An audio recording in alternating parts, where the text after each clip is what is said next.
Now third question, line P parallel to line Q।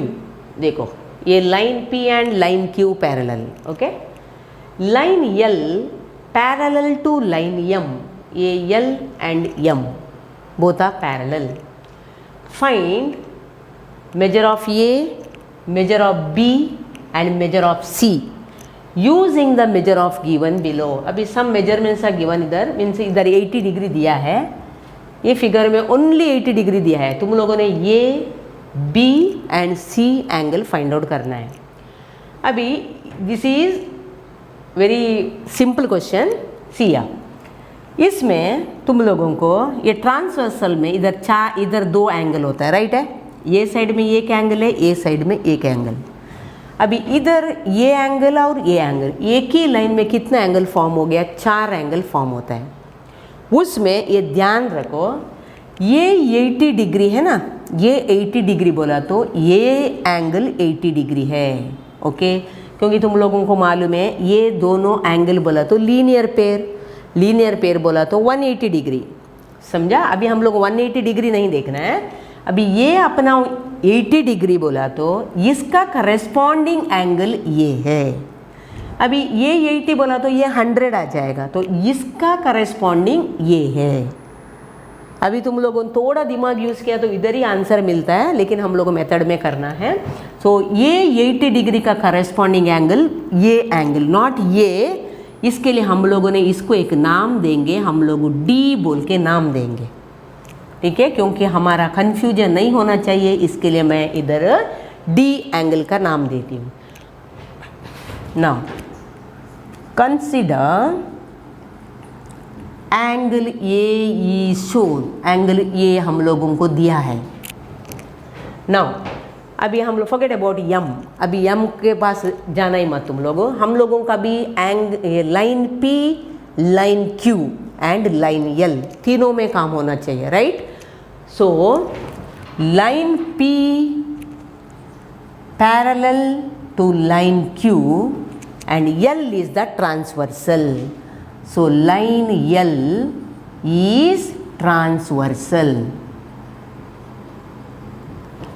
अभी मैंने क्या दिया तुम लोगों को, बुक में डी नहीं दिया, सो ये हमारे रेफरेंस के लिए हम लोगों ने डी डाला, ओके।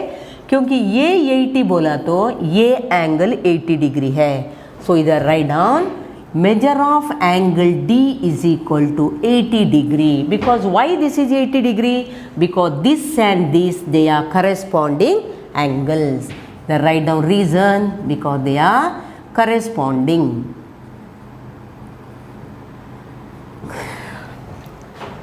अभी तुम लोगों को मालूम है ये एंगल, मेरे को अभी ये फाइंड आउट करना, ठीक है। ये एंड ये मीन्स एंगल ये एंड एंगल डी दोनों को ऐड किया तो 180 आना चाहिए, because they are linear pair का एंगल्स है। इसमें हम लोग को मालूम है D is equal to 80 degree. So same you write down measure of ये plus measure of D, that is 180 degree because angles in a linear pair.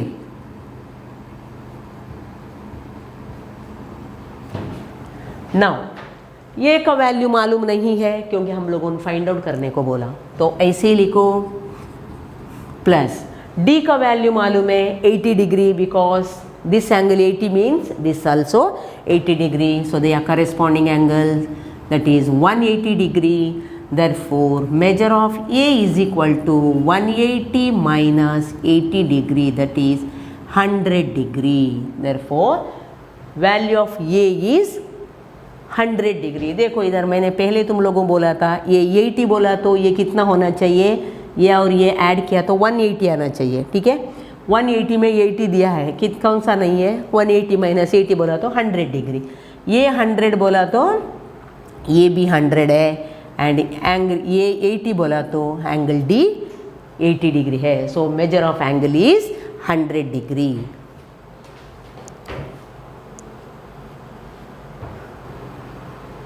Now will find out angle B. Angle ये का angle है, ये हमारा हो गया। अगर angle B find out करना है, एंगल बी फाइंड आउट करने को तुम लोगों ओनली सी दिस साइड। अभी D का वैल्यू कितना मिला 80 डिग्री, राइट ना। ये 80 डिग्री बोला तो B का वैल्यू भी 80 डिग्री। क्यों B का वैल्यू 80 डिग्री? प्रॉपर्टी देखो, वो एक्सटीरियर अल्टरनेट एंगल्स, तुम लोगों को मालूम है इंटीरियर एंगल्स बोला तो ये 4 इंटीरियर एंगल्स है, उसमें अल्टरनेट का मतलब ये एंड ये इक्वल है। Okay, property study properly, then you will come to know why this is exterior angles are equal. See now, ये तुम्हारा ये और D, B and one more angle इधर है, वो एक्सटीरियर हो गया। डी एक्सटीरियर एंगल, डी कितना डिग्री 80 डिग्री है, ये 80 डिग्री बोला तो एंगल बी 80 डिग्री है। क्यों? रीज़न एक ही है, दिया एक्सटीरियर अल्टरनेट। एक्सटीरियर का मतलब लाइन का बाहर का angles, that is exterior. Exterior angle से और ये अल्टरनेट एंगल्स मीन्स एक को opposite, so that only will write now. अभी हम लोगों को ये लाइन पी का ज़रूरत नहीं है, हम लोगों line L parallel to line M and line Q is the transversal, that only I written here, line L parallel to line M and line Q is the transversal. Now B congruent to D. Now measure of B congruent to measure of D, दोनों equal है, that is because they are work exterior alternate angle, exterior alternate angles. Therefore D का value already you know, that is 80 degree, therefore measure of B is equal to 80 degree. Now we'll find angle C. अभी C बोला तो ऊपर वाला forget. Now we'll see only C angle. Okay, here you B का value how much you got to? B means 80 degree, right ना? B and D are same because they are both are 80 degree. अभी इधर देखो, ये तुम लोगों को मालूम पड़ा corresponding angle, ये 80 बोला तो ये इसका corresponding, right है? B का करस्पॉन्डिंग कौन है? C है। इजीली आंसर मिलता है देखो मेहनत के बिना। सो ये B 80 डिग्री बोला तो C 80 degree, because B is congruent to C, why both are corresponding angle. इधर ये आंसर मिल गया, B 80 degree, that is why C is also 80 degree because they are corresponding. That only will write now.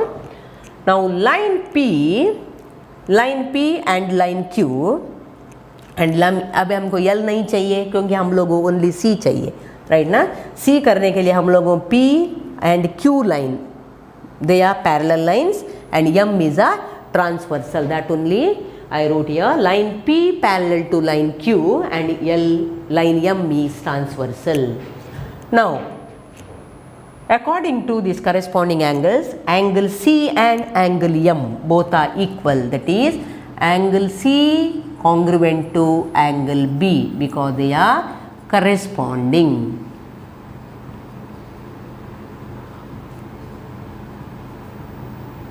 Therefore measure of B is equal to measure of C.